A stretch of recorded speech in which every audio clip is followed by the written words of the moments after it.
आज आपण थंडगार असं अननसाचं ज्यूस कसं बनवायचं ते पाहणार आहोत। तर सर्वात आधी आपण इथे अननस कापून घेतला आहे।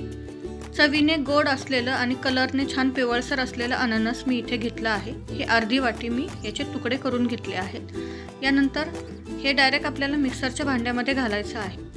जर तुमच्याकडे फ्रेश अननस अवेलेबल नसेल तर तुम्ही पायनॅपल क्रश किंवा अननसाचा क्रश आणि अननसाचं इसेन्स वापरून हे ज्यूस बनवू शकता। तर यानंतर आपण यामध्ये बर्फाचे तुकडे घातले आहेत आणि अननसाची टेस्ट कशी आहे त्यानुसार यामध्ये आपण साखर घालायची आहे। तर मोठे 2 चमचे यामध्ये मी साखर घातली आहे। त्यानंतर पाव चमचा काळं मीठ घातलं आहे आणि थोडासा कलर येण्यासाठी मी कलर पाण्यामध्ये पावडर कलर जो पिवळ्या कलरचा आहे तो पाण्यामध्ये कालवून यामध्ये घातला आहे की जेणेकरून ज्यूसला छान कलर येईल।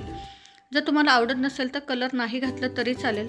तुम्ही ते पाहू शकता। हे मिक्सरला मी फिरून घेतलं आहे आणि हे आपल्याला गाळणीने गाळून घ्यायचं आहे। जर यामध्ये काही अननसाचे तुकडे उरले असतील तर ते बाजूला काढण्यासाठी आपण याला गाळून घ्यायचं आहे।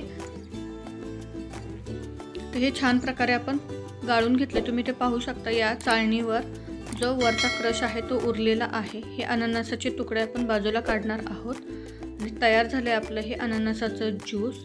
हे फ्रीजमध्ये थंड करायला ठेवायचं आणि तुम्ही ते पाहू शकता पिवळसर असा छानसं मार्केट स्टाईल ज्यूस तयार आहे।